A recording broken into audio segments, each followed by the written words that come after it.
We have now completed all the main poses for the smug walk. Now let's move to draw the in-betweens.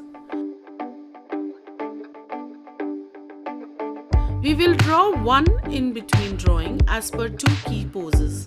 Please see the video and follow carefully. We will fast forward this process to save time.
We have now completed the smug walk cycle.